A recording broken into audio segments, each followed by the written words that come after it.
Está louvando e engrandecendo ao nome do nosso Senhor.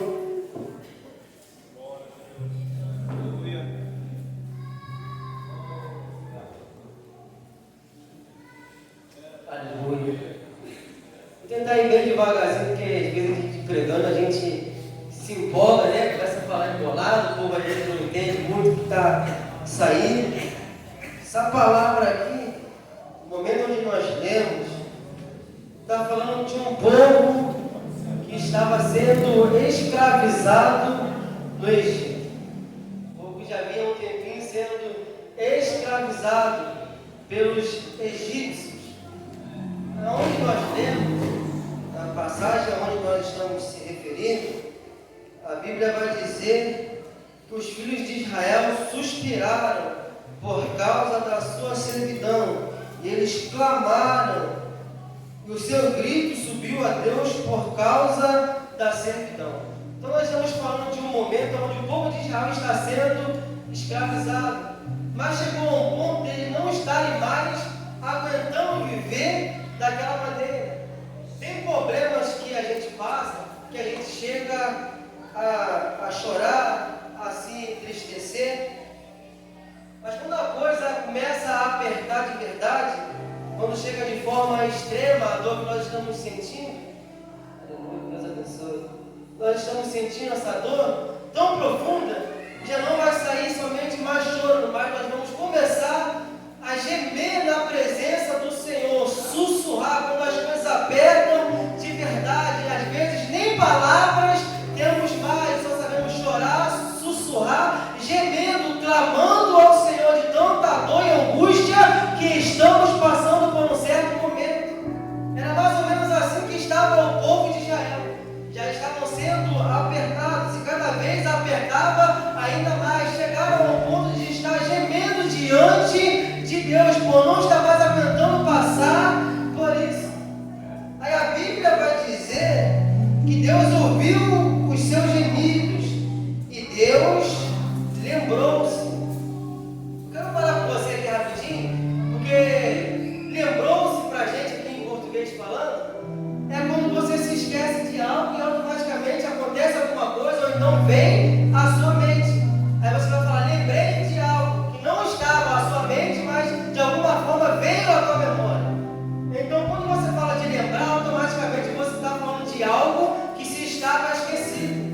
Só que se você pensar assim, automaticamente você vai falar que Deus se esquece, porque está falando que Deus lembrou-se.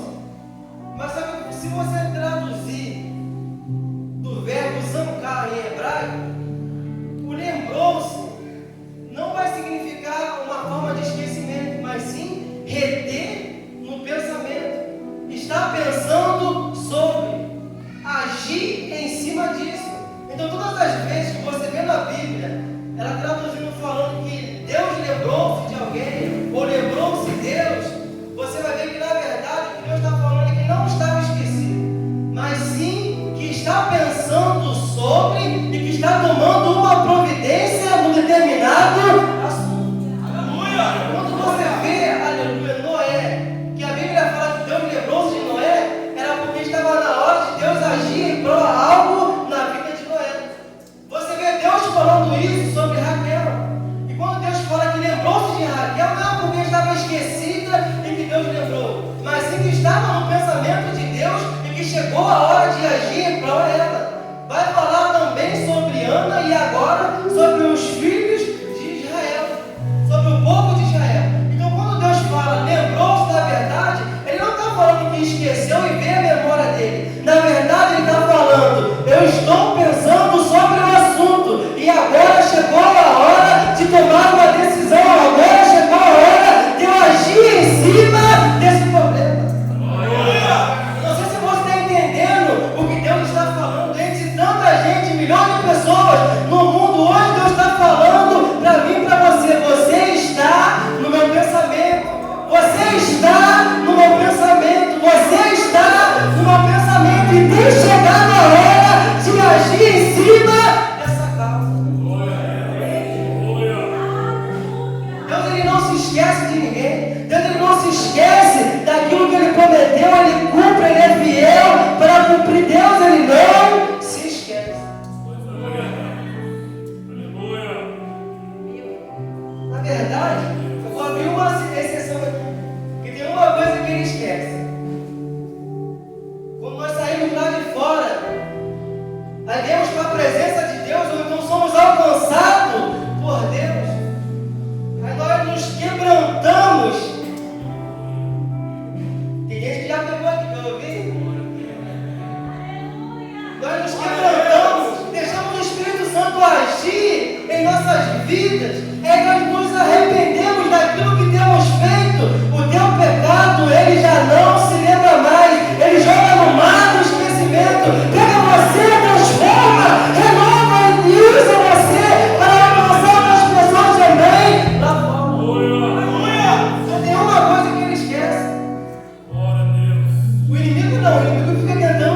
olhou para os filhos de Israel, Deus atentou para eles.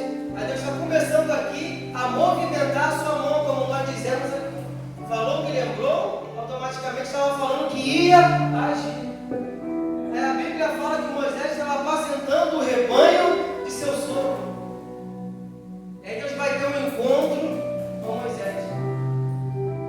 Eu acho interessante que nisso aqui, Deus ele vai ter uma conversa com Moisés. Ele vai falar: Moisés, Moisés. Aí Moisés vai falar: aqui estou. E a primeira coisa que Deus vai falar com Moisés, a primeira palavra que ele vai se referir a Moisés é, verso de número 5: não te aproximes até aqui, tira a sandália dos teus pés, porque o lugar em que estás é terra santa.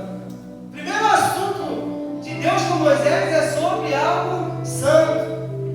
Moisés já vai chegar ouvindo a voz do Senhor, sabendo que não vai fazer as coisas de qualquer maneira, porque essa é a primeira impressão que o Senhor vai passar para Moisés. Moisés está ouvindo a minha voz pela primeira vez, mas eu já quero te deixar claro que as coisas não vai ser de qualquer maneira. Primeiro assunto de Deus com Moisés: tire a sandália dos teus pés, porque onde pisas é terra santa. Santidade é um assunto importante em nosso meio. E o que é a santidade? Santidade é você viver em separação. Você se separar do mundo, se separar daquilo que não agrada ao Senhor. Viver em santidade. Só que para você falar de separação, você tem que falar daquilo que você tem que ser separado. Porque fala sobre separação, mas se separar de quê? Deixar de fazer o quê? Então, automaticamente, falando de separação, de santificação, nós temos que falar da existência daquilo que nos faz se santificar, da existência do pecado, aquilo a qual a Bíblia nos instrui a não cometer e fugir todas as vezes que ele bate na nossa porta. Mas como começou? Qual é a origem? Antes da existência da terra, ainda nos céus, um ser chamado Lúcifer, um anjo de luz, ele era perfeito desde a sua criação até o dia da sua iniquidade. Que se você fosse parar para olhar, talvez pudesse ser usado como uma referência. Uma pessoa que quisesse melhorar, que você olha hoje em dia e fala: eu queria ser igual fulano, porque fulano é dedicado, fulano é assim, uma referência para você. Talvez Lúcifer seria essa referência lá em cima nos céus. Quer ser melhor, seja como ele. Só que aí isso subiu ao seu coração. Ele vai fazer essa rebelião, todos nós aqui sabemos da história. E ele vai ser expulso. E aí foi cometido o primeiro pecado. E aí nós vamos ver logo em seguida, Deus ele fazendo a terra, o mundo e tudo que nele há. Cria o homem e põe ele no jardim do Éden para cuidar, cultivar daquilo que ele tinha feito, e dá somente uma ordem para o homem: daquela árvore que se encontra no meio do jardim dela, você não comerá, porque se comer, certamente morrerá. Então todos nós sabemos a história que eles pegam e comem daquele fruto, e por causa desse ato, o pecado, ele entra no mundo. Por causa de um homem, todos nós somos feitos pecadores. Depois disso, a Bíblia fala que não há nenhum homem na terra que pode dizer que não tem pecado. E se falar que não tem pecado, ele já está mentindo, já é um mentiroso. O salmista Davi, quando ele vai falar que em pecado ele já foi concebido. Então entra o pecado no mundo. Só que aí Deus, por sua misericórdia, ele vai criar um momento para que haja uma purificação do homem, quando ele se arrepende dos seus pecados, chamado antigamente dia da expiação, um dia importante, onde eles vinham e o sumo sacerdote, ele entregava um cordeiro pelo pecado de cada pessoa que tivesse arrependida por algo que ele fez, trazendo assim, aleluia, uma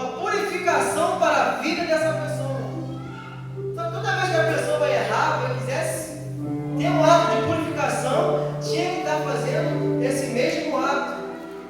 Você tem que estar fazendo sempre essa mesma coisa.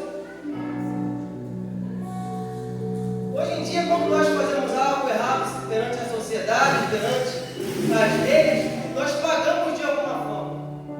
Se você tem um carro, dirige, passa num radar mais do que a velocidade permitida pela via, normalmente você transgrediu aquela lei, você vai ter que pagar uma multa. Se você fazer algo mais grave, dependendo do caso, você vai preso, e você vai ter que pagar por algo que fez. Automaticamente é mais ou menos isso que está funcionando aqui.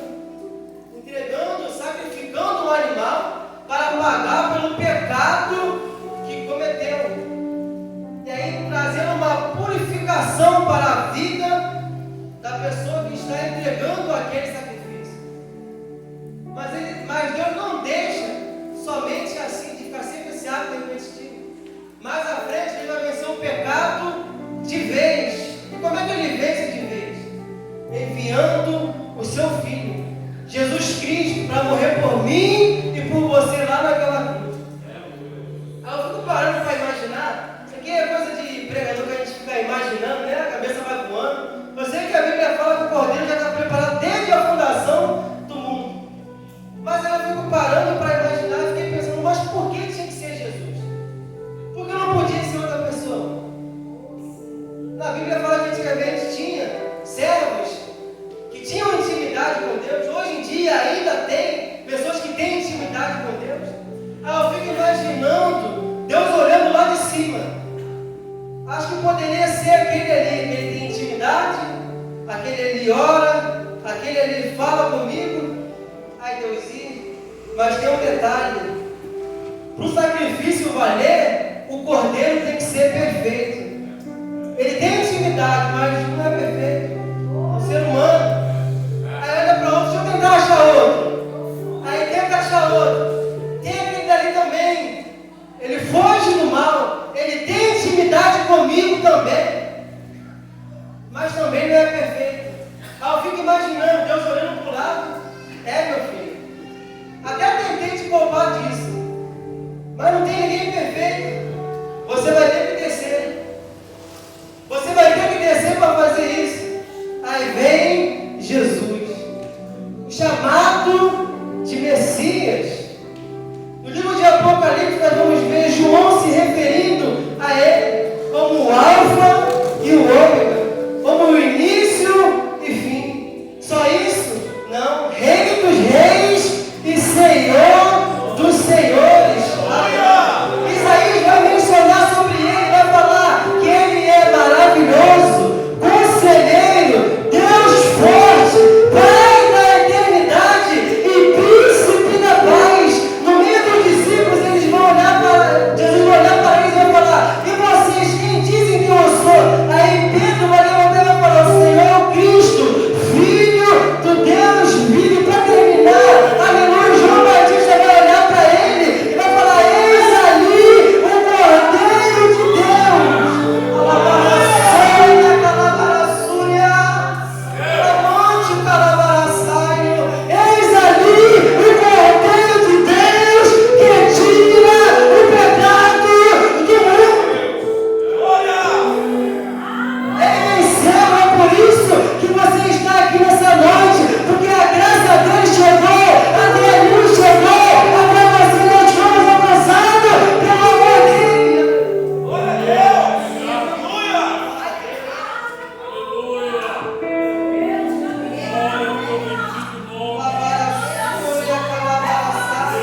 Deus, ele está aqui, a presença dele é notória. Alabaia, sua, calabaraçu.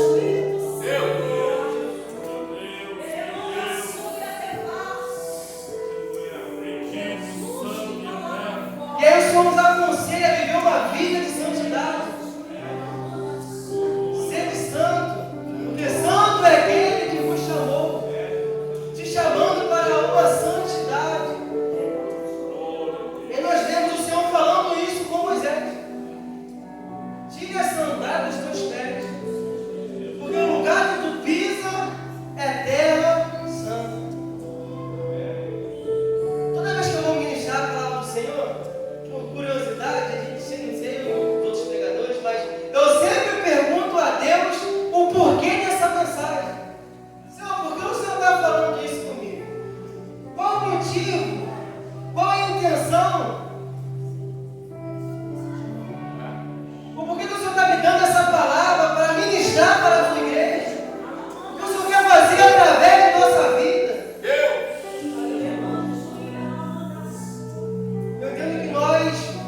somos ninguém se não fosse Ele em nossa vida. Se não fosse Ele, aleluia, em nossa vida. Glória a Deus. Tudo é por Ele, tudo é para Ele. Porque dele, por Ele e para Ele. Nós pregamos a palavra dele, é por causa dele. E é com a ajuda dele. E a glória é dada a Ele. Perdido é o homem e a mulher que acha que pode fazer por vossa própria voz, para a sua glória. Tudo vem dele. Tudo nós fazemos com Ele. E tudo é para Ele. Ele é o centro de todas as coisas. Eu perguntando ao Senhor o motivo dessa palavra. Aí Deus me fez atentar para o texto e ver que isso aqui nada mais é, nada mais que um chamado que Ele está fazendo para Moisés. Antes de explicar para Moisés o que ia fazer na vida dele, Ele estava explicando a Moisés que não seria de qualquer jeito, que não faria de qualquer maneira. Isso aqui nada mais é do que o início de um chamado que Deus estava querendo cumprir na vida de Moisés. Esse momento em que Deus está separando Moisés para libertar o povo de Israel. Mas antes de ir, Deus tem que tratar algumas coisas com ele. Eu meditando nessa palavra, Deus estava falando comigo. Tem gente que até quer fazer, mas ainda não sabe como. E é o motivo Deus está colocando essa palavra no teu coração. Deus quer te levantar para fazer. Deus quer te permitir cumprir o ministério que Ele tem para a sua vida. Mas para isso nós temos que entender que é necessário uma separação. Porque hoje em dia, muitas das vezes, nós vemos cantando de qualquer maneira, pregando de qualquer maneira. Ontem foi falado sobre isso aqui. Que nós podemos cantar em pecado, aleluia, louvar em pecado, pregar em pecado, só não podemos subir ao céu em pecado. Lá a gente não vai entrar de qualquer maneira. E antes do Senhor cumprir algo em sua vida primeiro, Ele se importa com a sua alma, com a sua salvação. É por isso que Ele está falando, porque não adianta ter, aleluia, um dom, um talento e ser usado aqui, e lá naquele dia ser rejeitado por Ele. Ele quer fazer uma obra completa. Mas para isso a gente tem que se separar, para viver e cumprir o chamado de Deus sobre a nossa vida. Se separar para deixar Deus nos usar com poder e com autoridade, para que a gente venha ser referência, venhamos ser irrepreensíveis enquanto estivermos falando do amor dele. Separação, viver em santidade. Aí acontece algo que eu acho muito interessante, que Ele vai falar: não te aproximes daqui, tire as tuas sandálias dos teus pés, porque o lugar que tu pisas a terra é santa. Deus faz menção como se a sandália estivesse atrapalhando Moisés de pisar naquele lugar.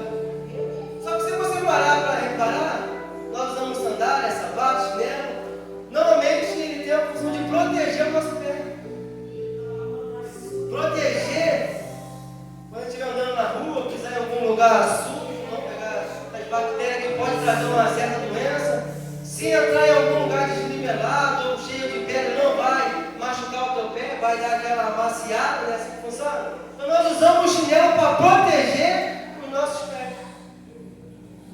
Só que o chinelo estava atrapalhando Moisés de ter um contato com um solo que estava sendo santificado pela presença de Deus naquele ambiente. Eu não sei se você está entendendo aquilo que Deus está falando comigo e com você. A sandália estava atrapalhando Moisés de pisar no lugar onde estava sendo santificado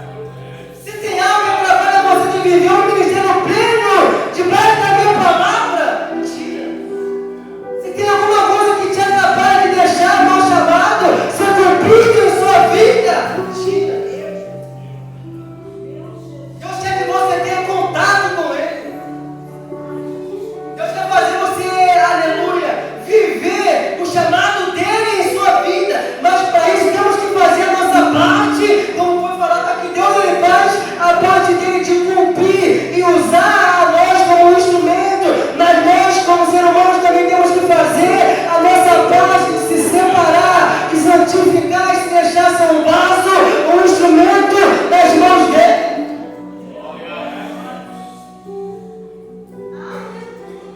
Não sei se você entendeu o sentido dessa mensagem, mas chegamos até aqui para isso, para falar o quê? Que Deus, Ele quer te usar.